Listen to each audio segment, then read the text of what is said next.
Doctor VVB Ramarao గారు రచించిన పెద్ద కొడుకు అనే ఒక మంచి కథని విందాం. ఉత్తరం చదువుతున్న వెంకట్రామయ్య గారు కొంతసేపు అలా ఉండిపోయారు. కొంతసేపు అయ్యాక తేరుకొని, ఓయ్, అబ్బాయి దగ్గర నుండి ఉత్తరం వచ్చింది అంటూ భార్య గదిలోకి వచ్చారు. ఓ, నిద్రపోతున్నావా? వెనక్కి వెళ్ళిపోబోయారు. లేదండి, అలా మోగన్ను పడిపోయింది. అబ్బాయి ఉత్తరం రాశాడు. అంతా కులాసానా? వస్తున్నారా? లేని బలం తెచ్చుకొని తలగడ నిలబెట్టి నడుం దానికి చేరవేయబోయింది పేరందేవమ్మ. ఏదండి ఉత్తరం? నీరసంతో వణుకుతున్న చేతులతో ఉత్తరం అందుకొని కళ్ళు చిట్లించి ఓ క్షణం చూసి ఉస్సురని నిట్టూర్చింది. నాకో కార్డు ముక్క ఇవ్వండి, 2 ముక్కలు రాసి పడేస్తాను. కార్డు తీసుకొని శ్రీకారం చుట్టబోయిన పేరందేవమ్మకి కళ్ళు మసకగా అయి చీకట్లు కమ్ముకున్నాయి. ఒళ్ళంతా చెమట పట్టేసింది. వాడిని రావద్దని రాయండి, నాకిప్పుడప్పుడే భయం లేదు. మీరే రాసి పోస్టులో పడేయండి. భార్య మాటలు విని వెంకట్రామయ్య ఆశ్చర్యపోలేదు. ఆలోచనలో పడ్డాడు. కడుపున పుట్టిన బిడ్డ వస్తానంటే ఎందుకు కాదంటుందో తనకు తెలియకపోలేదు. తల్లి ప్రాణం తల్లి ప్రాణమే. అందుకనే చూపించారు ఉత్తరం. రావద్దని రాయమంటుంది. తీరా ఏదైనా జరగరానిది జరిగితే, అభాండం మీద పడితే కష్టం. కష్టాలన్నింటినీ భరించవచ్చు. మాట పడటం తన వల్ల కాని పని. రమ్మని రాయటం భావ్యం. రావద్దని రాయడం ఎలా? వస్తున్నానని రాస్తున్న కొడుక్కి రావద్దంటున్న తల్లి మాట ఎలా రాయాలి? ఏమిటండి ఆలోచన? మగత నుండి మేల్కొని అడిగింది పేరిందేవమ్మ. ఆయన అది మాట వరుస కడిగిన ప్రశ్న. మనసులోని ఆలోచనలన్నీ ముఖం మీద చదవగలిగిన అన్యోన్య దాంపత్యం కొన్ని శతాబ్దాలు సాగించిన తర్వాత భార్యాభర్తలిద్దరికీ కరతాల మలకమే. ఏం లేదు, చిన్నాడు రాసిన ఉత్తరానికి జవాబు. వాక్యం ఎలా ముగించాలో తెలియక ఆపేశారు. నేనెలానూ బ్రతకను, దగ్గర దాపలా, అంత దూరం నుంచి రావటం మాటలా? వచ్చినప్పుడల్లా సెలవు, పిల్లల చదువులు, బోల్డు డబ్బు దండగా. ఆరమగ్గిన జీవితానుభవం. నాకంటే నీ తెలివితేటలే ఎప్పుడైనా ఎక్కువ. చాలా జటిలమైన సమస్య. దీనికి పరిష్కారం ఎంత సులువుగా సూచించింది. రావద్దనే తాత్పర్యమైన అందులో ఎంత నాజూకుదనం. వెంకట్రామయ్య గారు తృప్తిగా చిరునవ్వు నవ్వారు. అయితే నేనే రాస్తా. 2 వాక్యాలు రాసి ఆమె వంక చూసి పూర్తి చేసి చదువుతా అన్నారు. నువ్వు రాసిన ఉత్తరం అందింది. అమ్మ కులాసా. మొన్ననే వచ్చి వెళ్ళావు. నువ్వు వచ్చినప్పటికంటే కొంచెం నయంగా ఉంది పరిస్థితి. పిల్లలకు బడి, నీకు సెలవు పోతుంది. రావద్దని అమ్మ రాయమంది. డాక్టరు మందులు మార్చి రాశాడు.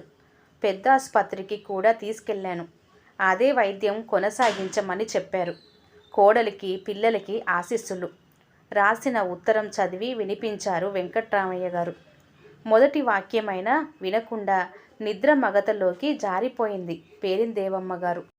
ఆమె వంక అలా తదేకంగా చూస్తున్నారాయన. షుగర్ ఎక్కువైతే ఈ నీరసం మీద కోపం వచ్చేస్తుంది. గుండెపోటు ఎక్కువైతే పక్షవాతం వచ్చేస్తుంది. మధుమూత్రం, గుండె జబ్బు 2 జత కూడితే ప్రమాదమే. ఒకదానికి తిండి పనికిరాదు, రెండో దానికి తినక వీల్లేదు. మరేం చేస్తాం మాస్టారు? జాగ్రత్తగా ఈ మందులు వాడండి. పథ్యంగా ఉండాలి. డాక్టర్ 5 ఏళ్ల నుంచి చేస్తున్న వైద్యమే. నెలకి ఈ మధ్య పరిస్థితి మరీ అయోమయం అయిపోతుంది. డాక్టర్లు ఎంత మంచి వాళ్ళైనా, ఎంత చదువుకున్న వాళ్ళైనా వాళ్ళు చేయగలిగిన దానికి మేర లేకపోలేదు. గట్టిగా ఆలోచిస్తే చివరకు జలుబుకే మందు లేదు. కాలం చెయ్యవలసిన పనులు మనిషికెలా సాధ్యం? వాళ్ళ వృత్తి ధర్మం కాబట్టి తమ కుటుంబం ఎడల, తనకున్న పేరు ప్రతిష్టల ఎడల ప్రత్యేకమైన అభిమానం ఉండబట్టి వివరంగా ఉన్న సంగతి చెప్పాడాయన. కొన్ని వారాల క్రిందట ఆయన సలహా మీద పెద్దాసుపత్రికి వెళ్ళారు.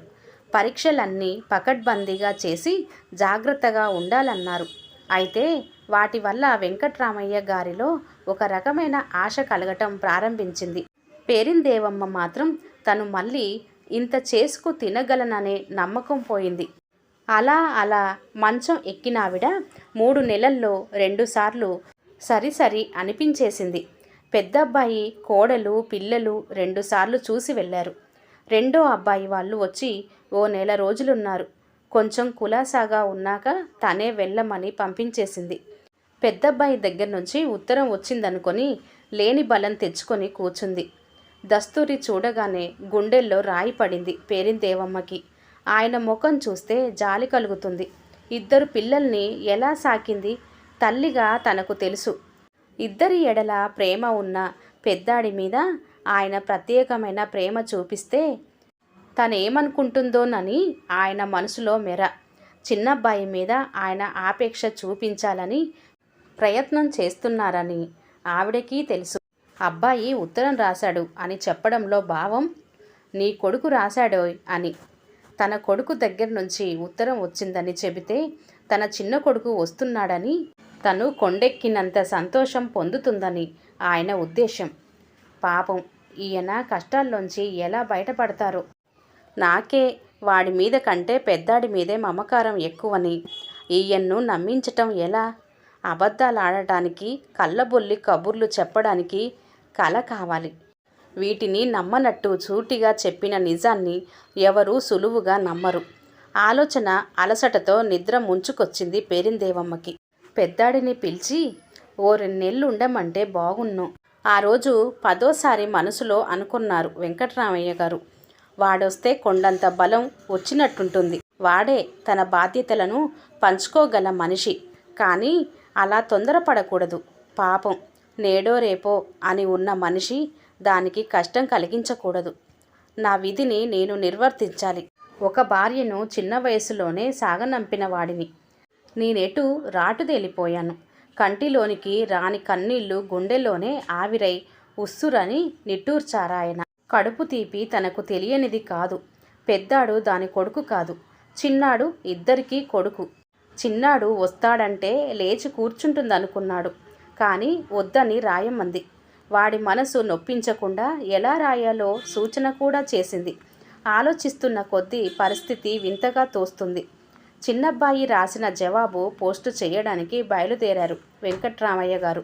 జాగ్రత్తమ్మా, ఆవిడ నిద్రపోతుంది. తలుపు చేరవేసి వెళ్తున్నా అని చెప్పి మగతలోంచి మేలుకోగానే తల నిండా పేరిందేవమ్మకి ఆలోచనలు. 1000 రూపాయలు రైలు ఖర్చులు పోసుకొని వచ్చాం. మాకేమైనా విలువుందా? మా మాట ఎవరు కావాలి? ఏదో ఆయన వెర్రి కానీ ఆయనకి ఆవిడకి పెద్ద కొడుకంటేనే ఇది. మనిషి విలువ తెలియని మనుషులు. కొంతమందికి కడుపు తీపి కూడా తెలియదు. చిన్న కోడలు పని మనిషితో అంటున్న మాటలు వినగానే మనసు పిండినట్లయింది పేరిందేవమ్మకి. ఇంకా నయం ఆయన చెవిన పడితే ఎంత బాధపడతారో అనుకుంది. అత్తయ్య అని ఒక్కరోజు నోరారా ఆప్యాయంగా పిలుస్తుందేమోనని ఆశపడింది తను. తన వెర్రిగాని మేడ మీద నుంచి దిగి తన గదిలోకి రావటమే గగనం చిన్న కోడలికి. జబ్బు మనిషి దగ్గర ఎవరో ఒకరు ఉండాలమ్మా. నీ వంట చేసుకుంటా, మీరు అత్తయ్య గారి దగ్గర కూర్చోండి.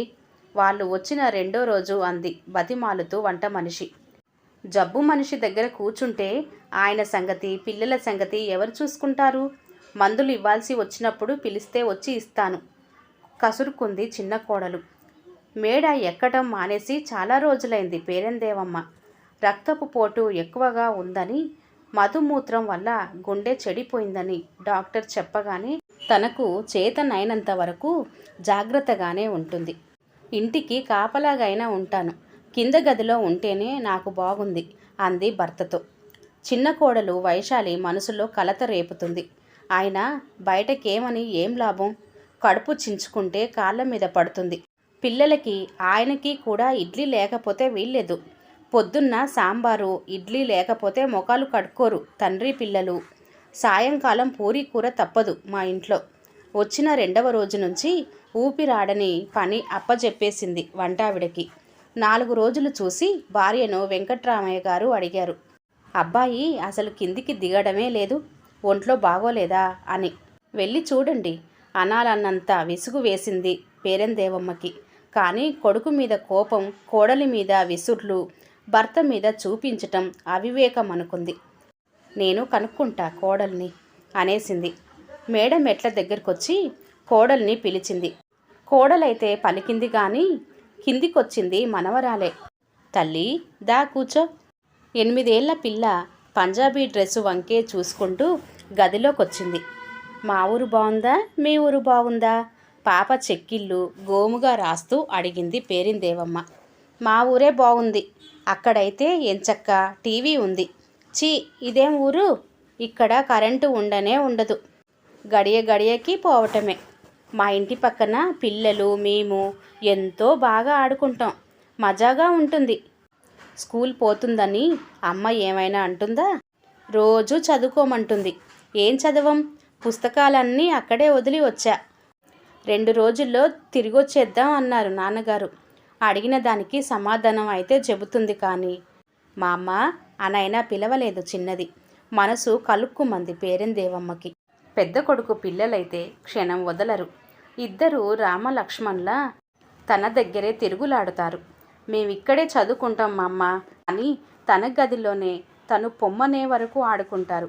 కావలసినప్పుడల్లా మందులు, మాత్రలు, టానిక్కులు, చెయ్యి కడుక్కోవడానికి నీళ్లు ఇస్తూనే ఉంటారు. వాళ్ళిద్దరూ వెళుతూ వస్తాం మా అమ్మ అంటే తనకి కళ్ళమ్మట నీళ్ళొచ్చాయి. బాగా చదువుకోండి బాబు, ఇదిగో మీకు కావలసినవి కొనుక్కోండి. చిన్న మనవడి చేతిలో నోటుంచింది తను. అదేమిటత్తయ్య గారు, వాళ్ళకి డబ్బులు ఇస్తారెందుకు? వారించబోయింది కోడలు. పోన్లేవే, చిన్న విధవయ్యలు ఉండని, ఏ పుస్తకాలు కొనుక్కుంటారు. వెళతాం అత్తయ్య గారు, అవసరమైతే కార్డు రాసి పడేయండి, వెంటనే వస్తాం. పెద్ద కోడలు ఆప్యాయంగా అంది. దానితో కొడుకు అందుకున్నాడు. అవునమ్మా, దీన్ని తీసుకొచ్చి దిగబెడతా. అవసరమైతే నీ తిరిగి వెళ్ళిపోతా. నాకేం పర్వాలేదు, నా వంట నేను చేసుకోగలను. దేవుడి దయ వల్ల నీ ఆరోగ్యం కుదుట పడితే అంతే చాలు. కాస్త సులువుగా ఉందని తిరిగియకు. వంట మనిషిని మరికొన్నాళ్ళు ఉండమను. ఇద్దరికైతే మాత్రం అన్ని పనులు చేసుకోవాలిగా. మనిషి సాయం ఎలా వస్తుంది? నిజమేర్రా, చిన్నాడు రాస్తూనే ఉన్నాడు. మేడ మీద అద్దెకిచ్చేస్తే ఓ 100 150 వస్తుందని. ఇద్దరి మనుషులు ఇంత ఇల్లు ఏం చేసుకుంటారంటాడు. కానీ నాన్నగారికి ఇల్లు అద్దెకియటం ఎప్పుడూ ఇష్టం లేదు. నువ్వు వాడు వస్తే గదులు ఎలా సరిపోతాయంటారు. ఎలాగైనా ఏనాడు అద్దెకివ్వలేదు. మా రోజులు ఇలా వెళ్ళిపోతే చాలు. ప్రాణం కోసం కనిపెట్టుకొని ఉన్నాను నేను. తర్వాత మీ ఇష్టం. అదేంటమ్మా అలా అంటావు? చిన్నబోయాడు అబ్బాయి. అయినా ఆప్యాయంగా నువ్వేమిటో తెలియక మాట్లాడుతున్నావు. నీకిప్పుడేం 84 90 వచ్చాయా?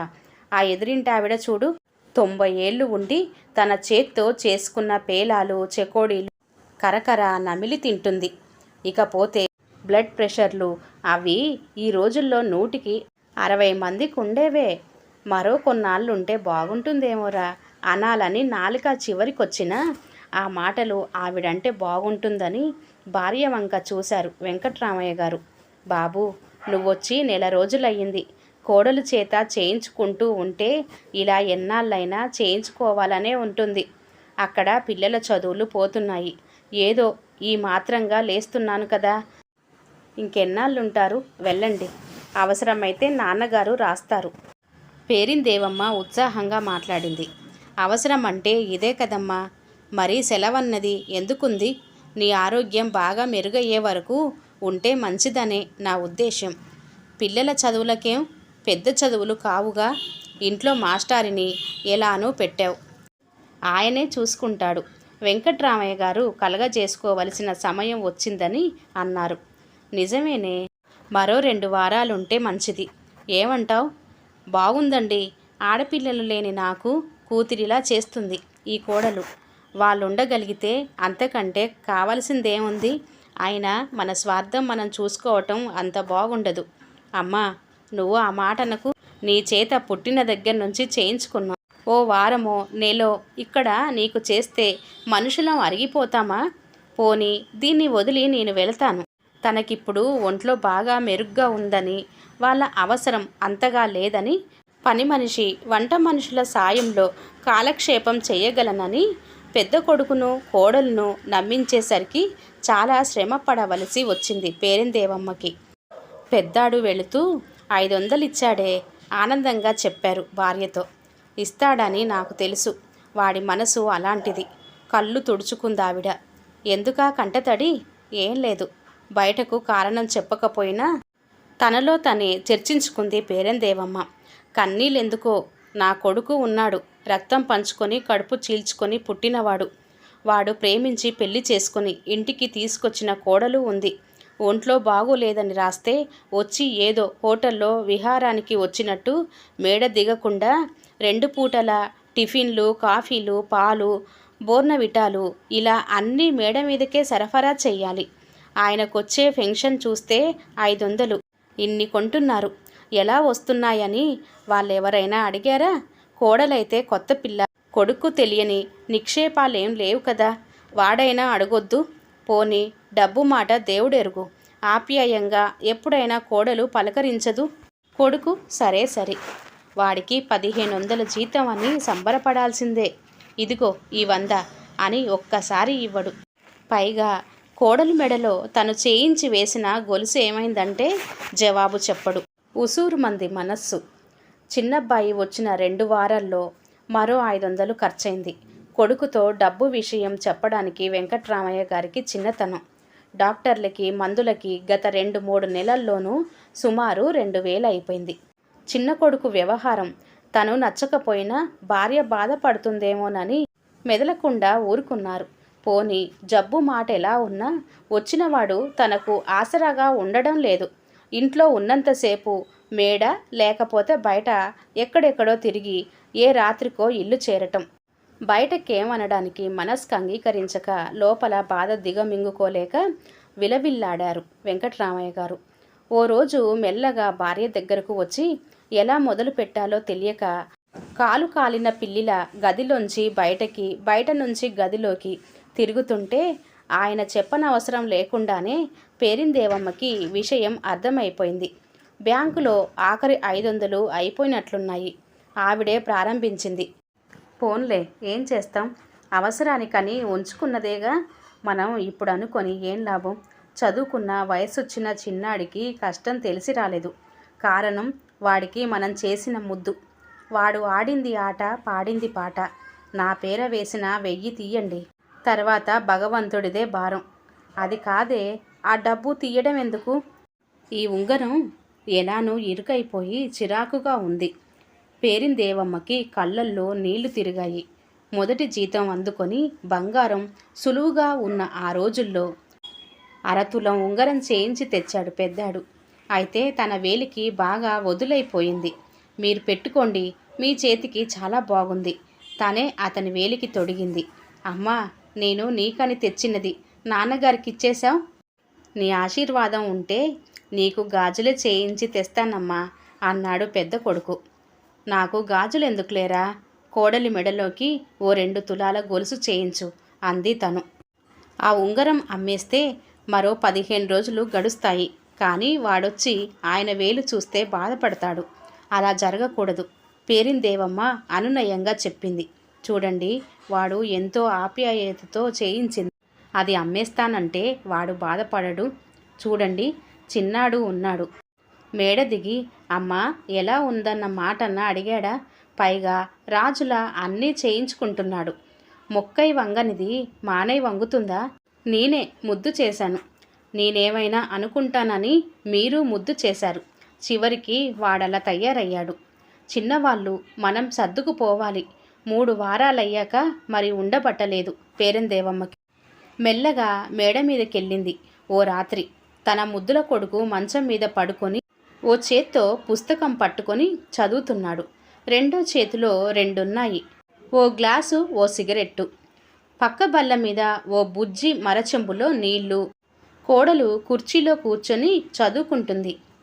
ఏమ్మా, ఇంకా పడుకోలేదు? తనని చూసి పుస్తకంలో ముఖం చాటేసుకుంది. ఏరా, నిన్నే. నిద్ర రావటం లేకపోతే బావుంది. ఇదా నువ్వు చేసే నిర్వాకం? ఇల్లు ఎలా గడుస్తుందని అడగవు. చచ్చానా బ్రతికానా అని అడగవు. ఒకటి ఒకటి కరిగించి నెట్టుకొస్తున్నాం. నీ సరదాలే కానీ కొడుకుగా నీ బాధ్యత నువ్వు బోధపరుచుకోకపోతే ఎలా? పైగా ఈ పాడు అలవాట్లు ఇంట్లో ఎంత బరి తెగించేశావు. ఛీ, నీకు సిగ్గులేదు. ఆవేశం వచ్చింది పేరందేవమ్మకి. ఉండబట్టలేక 4 అనేసింది. ఎందుకత్తయ్య గారు అలా ఆడిపోసుకుంటారు? మేము ఉండటం ఇష్టం లేకపోతే రేపే వెళ్ళిపోతాం. తిండి కోసం రాలేదిక్కడికి. తిండి లేక రాలేదు. టెలిగ్రామ్గా భావించి రమ్మని రాస్తే ఎక్కడికక్కడ వదిలేసి వచ్చాం. మేం తిన్నదే మీకు ఎక్కువగా కనబడుతుంది. కోడలు కసిరేసింది. విలవిల్లాడిపోయింది పేరందేవమ్మ. కొడుకు ప్రేమించి ఇంట్లో చెప్పకుండా చేసుకొని తీసుకొచ్చిన పిల్ల. ఉద్యోగం చేసి నెలకు 600 సంపాదిస్తున్న పిల్ల. ఎవరి కర్మ వాళ్ళది. కిందకొచ్చేసిన పేరందేవమ్మ మరి మేడెక్కలేదు. తెల్లవారగానే భర్తకు చెప్పింది. అబ్బాయికి వాళ్ళకి టికెట్లు రిజర్వ్ చేయించండి. వాళ్ళు వెళ్తేనే నాకు కొంచెం మనశ్శాంతి ఉంటుంది. వెంకట్రామయ్య గారికి ఇంటి సంగతి తెలియక కాదు, భార్య ఏం బాధపడుతుందోనని తెలిసినా కిమ్మనకుండా ఊరుకున్నారు. చిన్నాడికి ఉత్తరం పోస్టు చేసి రాగానే పెద్దాన్ని రమ్మని టెలిగ్రామ్ ఇవ్వండి అంది కళ్ళు తుడుచుకుంటూ. 2వ రోజు సాయంకాలానికి పెద్దాడు, కోడలు, పిల్లలు వచ్చేశారు. పేరిందేవమ్మని చూసి అన్నాడు అబ్బాయి, దేవుడి దయ వల్ల నువ్వు కులాసాగా ఉన్నావమ్మా. టెలిగ్రామ్ చూసి హడలిపోయాం. ఏం కులాసా నాయనా అన్న పేరిందేవమ్మ చుట్టూ కొడుకు, కోడలు, పిల్లలు, భర్త ఉండటం చూసి మహారాణిని నాకేం అని తృప్తిగా ఊపిరి పీల్చుకుంది. ఆ మరుసటి రోజు చిన్నవాడు, పిల్లలు వచ్చారు. వెంకట్రామయ్య గారు పేరందేవమ్మ మొహమొహాలు చూసుకున్నారు. అప్పుడు పెద్దాడు చెప్పాడు, నేను బయలుదేరుతూ ఎందుకైనా మంచిదని తమ్ముడికో టెలిగ్రామ్ ఇచ్చాను. వాడు వచ్చాడు. పేరందేవమ్మ ఏం మాట్లాడలేదు. రాత్రి భోజనాలు అవుతుండగా పేరందేవమ్మకి ఆయాసం వచ్చింది. డాక్టర్ను పిలుస్తా అంటూ వెంకట్రామయ్య గారు బయలుదేరారు. అంతా చుట్టూ వచ్చి నుంచున్నారు. అమ్మా, మీ చెల్లెల్ని పిలు అంది పేరందేవమ్మ. వెళ్ళి పిలిస్తే చిన్న కోడలు వచ్చింది. నేను మీకు ఇవ్వగలిగిందేం లేదమ్మా. ఈ గొలుసు పెద్దాడు చేయించాడు. ఈ రోజుల్లో 5 తులాలు. అమ్మాయి, నీకు ఎలానో ఆడపిల్లలు లేరు. ఇది చిన్నదానికిచ్చేయి. గాజులు నువ్వు తీసుకో.